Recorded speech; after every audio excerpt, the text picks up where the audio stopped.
Okay,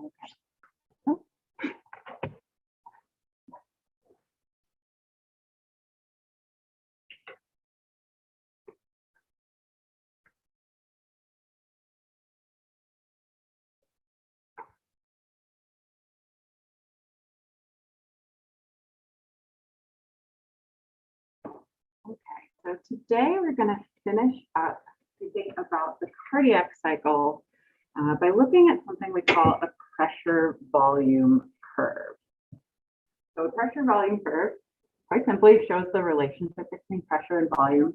So as we can see, actually creates a circle in our cardiac cycle. Well, maybe it's a stretch to call this a circle, but a complete shape in any case. So what we're looking at when we look at this pressure volume curve throughout our phases, we're going to start with this first phase. So remind me what's happening during phase 1 of the cardiac cycle. The main thing that's happening here. Yeah, exactly. So the ventricles are filling. So what we see happening here on our pressure volume curve, we see the volume of the left ventricle increasing as the ventricle fills, right? And we see the pressure rising a little bit. What do you think the reason for that increase in pressure is here?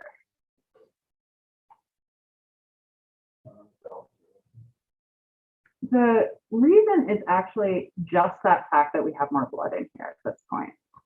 The valves would be open between the atria and the ventricles at this point, because otherwise we wouldn't be able to fill the ventricle.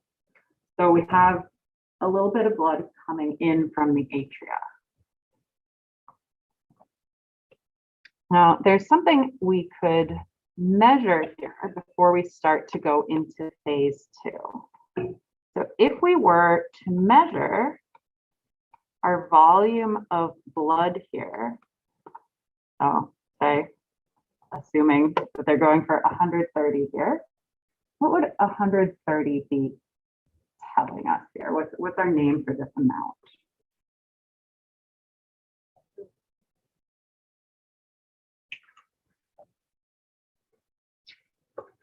I'm going to start with N. Yeah. So this is our end diastolic volume that we would be measuring right here on the curve. So that 130 EDV. So that's the maximum volume of blood we're ever going to have in the heart here. So we can see that this doesn't cause a lot of pressure difference here, not much rise in pressure during end diastole. But as we move into phase 2, what's happening here? What's changing of our two variables we plotted?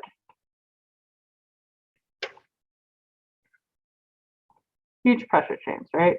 Big pressure change, no volume change. Okay. So what's happening during phase 2 in terms of the anatomy? What's happening to the structure of the heart during phase 2? They're beginning to contract. And now is the time that we have none of the valves open. So the reason that volume isn't changing, isn't moving to the right or the left, is because all those valves are closed. So all that blood is staying in here. The pressure is going way up because those ventricles are contracting. Okay. So what do you think starts happening as we move to the left here? Why is this happening?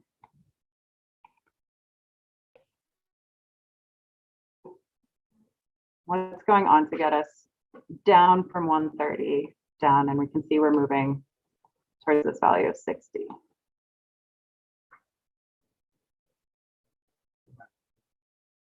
The semilunar valve open, so the blood can get from the left ventricle into the aorta. Right, so this is our ventricular ejection phase. We're ejecting the blood. Right, so that's when we see our blood volume going down. Our blood volume is going down, and we get to a minimum volume of 60 milliliters. So what would we call that 60 milliliters if we were to measure it? So we had our end diastolic volume over here. So what are we going to have on the other side? Yep, perfect. So this is our end systolic volume. Okay. So we can see that that end diastolic volume was up at our maximum of the ventricular volume and at a pretty low pressure. Our end systolic volume here is happening at the end of our contraction. So at the time of high pressure but low volume. So then we have our final phase here. So this is our ventricle relaxing, right? So our isovolumetric relaxation, right? So it's the sort of corollary of that second phase, right? We have this drop in pressure as the muscle relaxes, but we're not having the movement of blood yet. We go back into the filling phase and so on as we complete our cycle. So another thing we could measure here from this graph, right? We could see that we have this difference in the volume of blood across this whole cycle. So what number would we get here if we were to measure that difference between our end systolic and end diastolic? If we were to subtract 60 from 130, we have a name for that as well.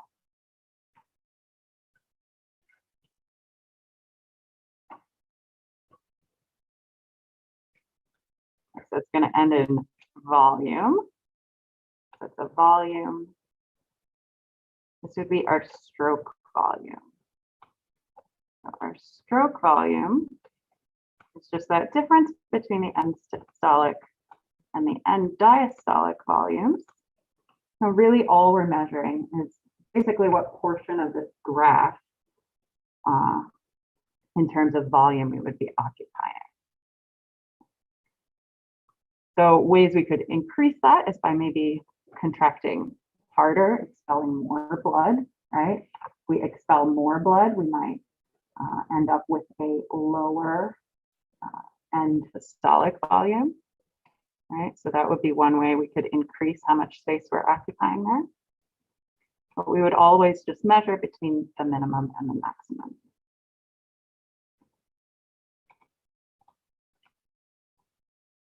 That brings us to our heart sounds.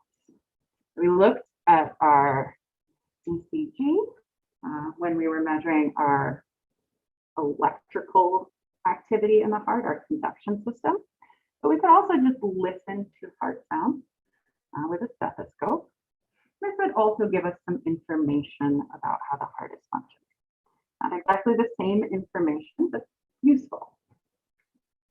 So it's an easy misconception to make about heart sounds. If you don't think about it hard, it might intuitively seem like it's the valves closing, that slamming shut. You don't really hear these bits of soft tissue touching each other, right? Like that's not audible. That's not big enough to make a sound. What you're actually hearing is the turbulent flow when the valves close. So like when they're fully open, so here we have a valve, right? So here's my door, my valve. So if we have an open valve, blood can just flow straight through. And I probably should have drawn a bigger gap here. But what happens as these valves start to close, right? So I'm going to extend them now. As they start to close, as they start to pull here, blood that's been flowing through, right? Some of it's still going to be getting through, but other parts of the blood are then going to be hitting the valve cusps and kind of bouncing back as blood continues to try to move. And that's what you're hearing, is that turbulence, that sort of swishing, kind of like a wave, the ocean. You're hearing that turbulence. So the first heart sound that we hear is a soft lub. We have this lub-dub sound to the heart. So the first one is our first set of valves closing. So those are our atrioventricular valves closing after we have the atria contract. Right? So this is trapping that blood in the ventricles so that as we begin systole, as we begin that isovolumetric contraction, the blood stays in the ventricle and then starts to move into our arteries rather than moving back to the atria. So that's our first sound. And this overall is caused by blood sort of back shifting towards the atria as well. And so we have blood also trying to move backwards as we have this high pressure in the ventricle. That also causes blood to try and flow backwards, but to bounce off these cusps as they close.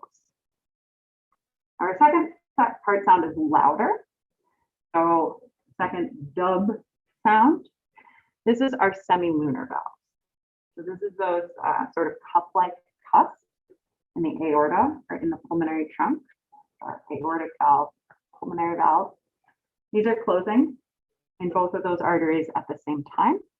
And it's, again, the sound of the turbulence of the blood not being able to flow smoothly that we hear. So that motion that we're hearing is also the motion that is closing our semilunar valves. So if we were to draw the heart sounds onto our diagram, our cardiac cycle with our phases, right? First phase, second, third, fourth, and then first again, so kind of loop around, right? During our first phase, our ventricular filling, we have our AV valves open. And then as we move into our second phase, our isovolumetric contraction, those AV valves close, and we hear our lub, right, from the turbulent flow trying to move backwards. We don't hear a sound during our third phase. We don't hear a sound during ventricular ejection, at least we shouldn't. Our next sound that we're going to hear is as the semilunar valves close, when we start to begin diastole, and we're preventing blood from flowing back into the ventricle. So we see that those heart sounds are aligning with our isovolumetric contraction and relaxation phases, respectively. So let's still listen to some heart sounds. That's fun. You hear the difference between those, the slightly softer one and then the slightly louder one. That's a normal heart sound.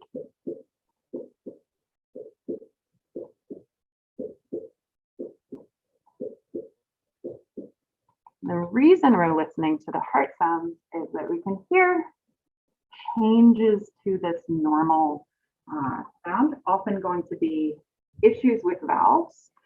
So if you hear someone say that they have a heart murmur, the difference to this type of sound. So we're going to listen to one that happens in aortic stenosis, which is sort of stiffening of those semilunar cusps in the aorta, so those aortic valves.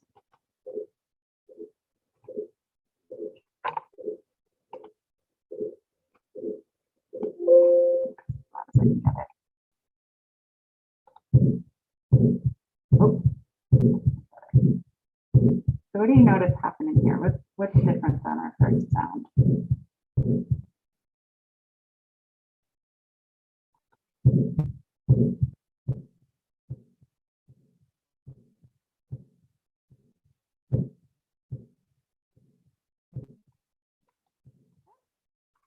We have kind of a, yeah, we hear a sort of harsh slam, and we also hear, instead of even beats, we hear kind of like a crescendo and decrescendo. So we have this longer sound where things are kind of blurring together.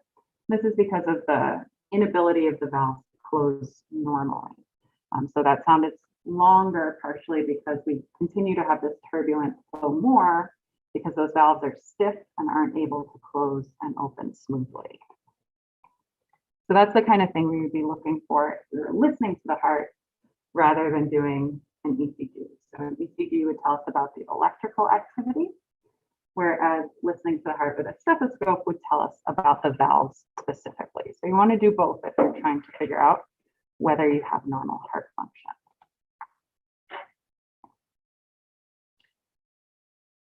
So we're going to do a couple of practice questions. So this one's looking at that pressure volume curve.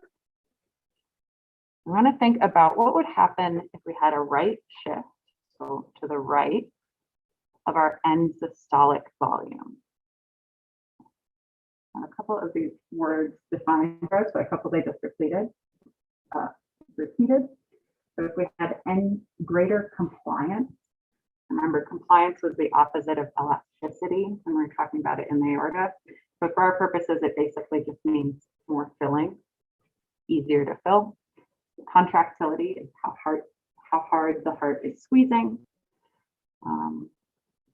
Yeah, and then we see those two words again.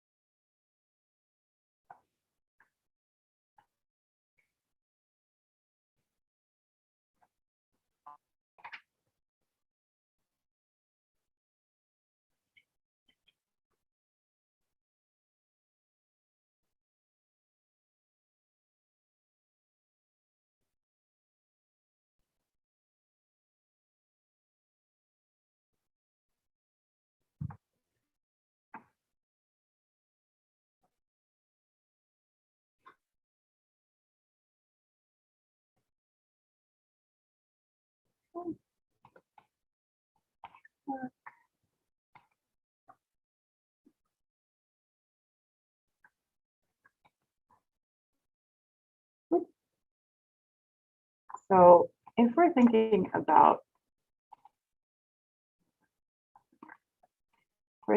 about the difference here in our pressure volume curve. So our end systolic volume, right, we were measuring here. So what we're saying in a right shift of this point, we're saying like, what if this diagram was a smaller loop, right? So like, what if we had our pressure decrease here? So a way we would actually have this happening, greater filling would give us greater volume overall, right? So it would create a right shift, but it would create a right shift in that end diastolic volume, cause a right shift in that maximum. But to get a right shift in that end systolic volume would be because we're not contracting as hard. So we're not pushing out as much blood. So we'll have more left in the heart at the end of systole. So we just got to be careful about which point we're thinking about here. Okay. Now recalling back to last week, we talked about our mean arterial pressure. Remember what that is?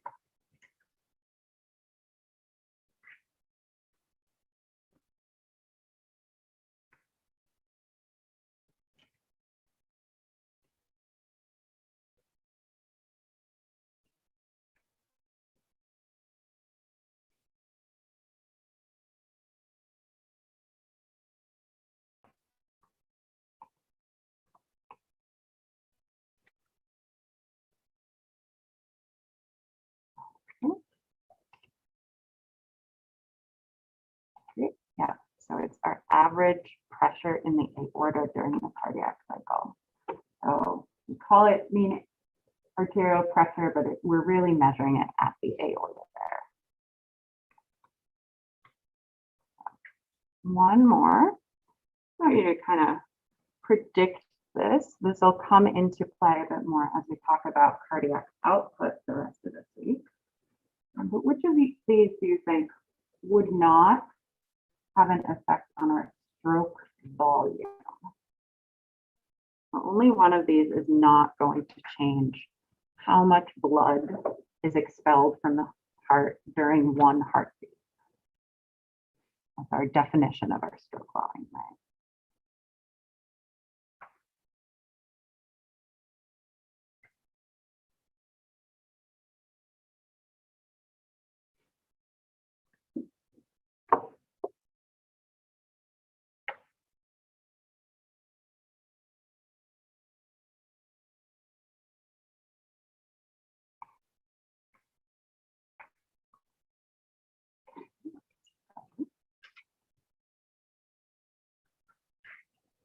So we got some split answers here.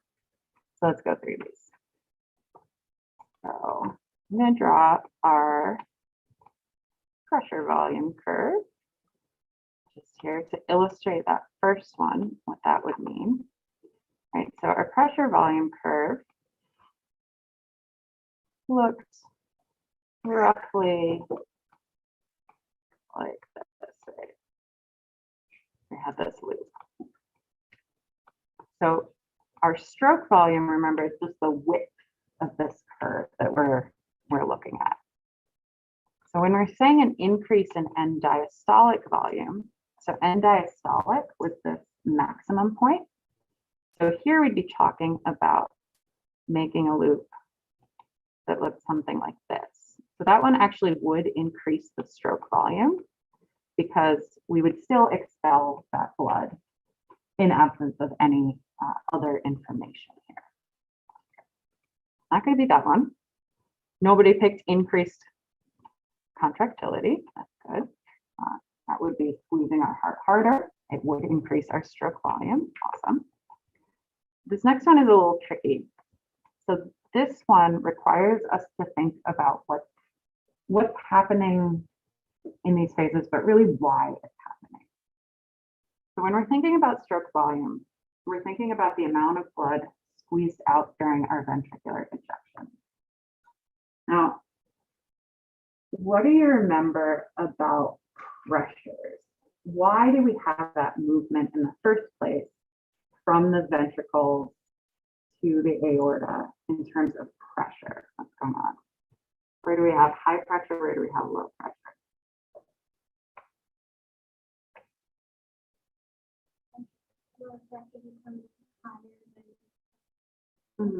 Yeah, so what we have happening is the ventricular pressure, as we contract those ventricles, is getting really high, overcoming pressure in the aorta, which is how we open those semilunar valves. So if we drop our pressure in the aorta down, if we have a decrease in arterial pressure, this actually happens sooner and it can cause an increase in stroke volume because that bigger difference in pressure causes more blood to escape. So the correct answer is actually D, increased heart rate. And before I say my reasoning for that, anybody want to get a stab at explaining why an increase in heart rate wouldn't increase stroke volume? Because the heart is still beating the same as beating the Yeah, it's about that pace, right? Heart rate is about the pace, but the cardiac cycle is just one heartbeat, right? So an increase in heart rate would increase our overall cardiac output that we talk about next time, right? If we're measuring over a minute, an increased heart rate would increase the amount of blood going out. But if we're just measuring for that one heartbeat, it doesn't really matter how fast that heartbeat is.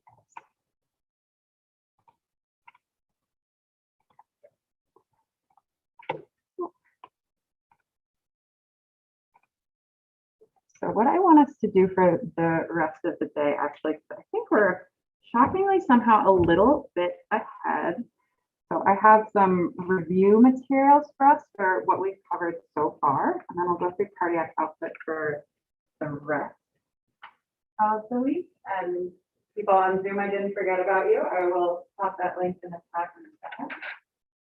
And you can skip around on these just so we get some review done now before we press the 48 down.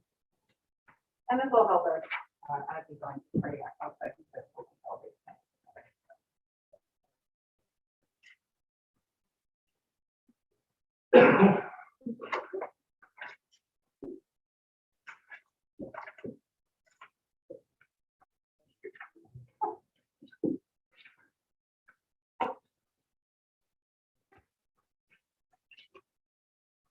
Need to grab one for a friend. I'll just put them there. People on Zoom, so you don't have to try to type this URL. I'll pop that in. Chat.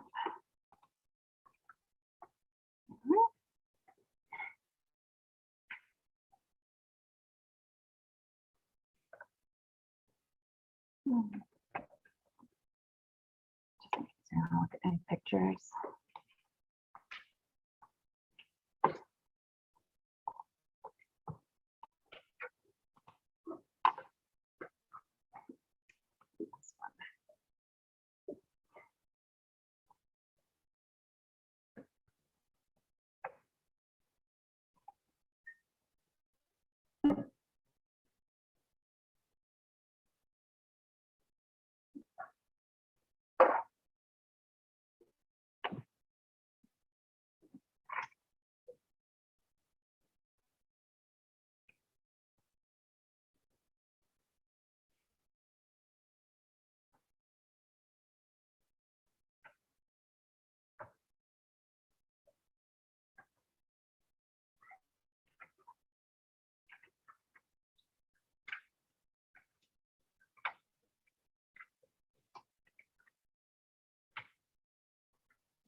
I can put up the correct answers.